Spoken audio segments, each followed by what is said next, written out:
હાલ અમે એડી દાખલ કરેલી છે।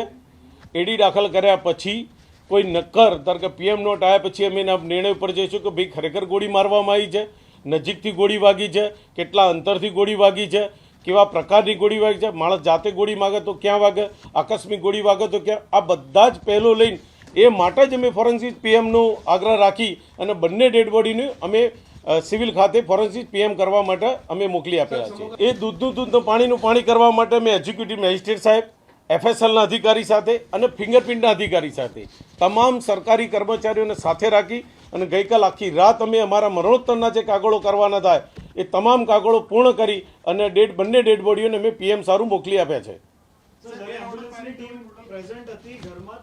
જ્યારે પહેલો શોટ વાગી ગયો હતો, જ્યારે એમના જે વાઇફ હતા એ ડેડ થઈ ગયા હતા, ત્યારે રિવોલ્વર ક્યાં હતી? ત્યારે એમના પાસે જ હતી યશરાજસિંહના કે બીજે કોઈ મૂકી? રિવોલ્વર એમની જોડે જ પડી હતી। પહેલાં તો માણસ આવ્યો 108ના, એમને ડેડ બોડી જોઈ અને એને કીધું કે બેન મરણ ગયેલા છે અને એ પોતાના કંટ્રોલ રૂમમાં જાણ કરવા માટે તરત બહાર જાય છે। રિવોલ્વર ક્યાં પડી હતી, કઈ જગ્યાએ પડી હતી એ એક તપાસનો વિષય છે, કારણ કે એને કાલ રાત્રે પૂછપરછ કરી એટલે એ માણસ પ્રાઇવેટ એક જ માણસ છે, પોતે પણ એટલો બધો ગભરાઈ ગયેલો હતો કે સાહેબ આ બીના બની છે, હું અંદર ગયો, બેનના મૃત્યુ જાહેર કર્યા, હું મારા કંટ્રોલ રૂમમાં જાણ કરવા માટે બેઠક રૂમમાં આવું છું ને દરમિયાન બીજો અવાજ થાય છે।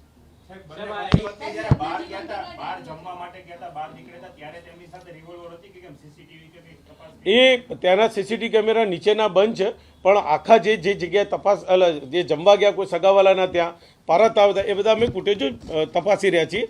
સવારના પછી જ અમે ચાલુ કરી દીધેલું છે કુટેજોને મેળવવા માટે અને અમારી એક ટીમે કુટેજો મેળવવાના પ્રયત્ન કરી રહી છે। હજુ હાલ કોઈ માહિતી મારી પાસે આવી નથી। અમે અત્યારે પીએમ અને આ બીજાના કાગળની કાર્યવાહી કરી છે, પણ જેમ જેમ માહિતી અમારા પાસે ઉપલબ્ધ થશે એમ અમે મીડિયાને સમક્ષ એને જાણ કરતા રહીશું। લગ્ન ગાળો 2 મહિનાનો જ છે। 11મા માસમાં 2025ના 11મા માસમાં બંને મેરેજ કરેલા છે અને ટૂંક કુલ 2 મહિનાનો જ લગ્ન ગાળો છે।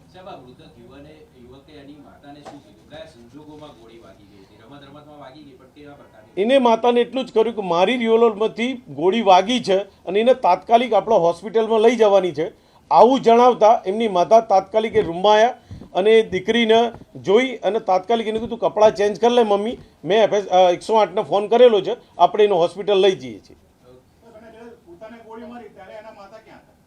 એને પોતાને ગોળી મારી તેની માતાને એવું કીધું તમે કપડાં ચેન્જ કરી લો, આપણે એને હોસ્પિટલ લઈ જઈએ છીએ। એના મધર એની બેડરૂમમાં કપડાં ચેન્જ કરવા ગયા, 108નો જે માણસ હતો એ બેઠક રૂમમાં જઈ અને એના કંટ્રોલ રૂમમાં જાણ કરવા જાય છે કે આવી એક બીના બની છે, પોલીસ મોકલી આપો।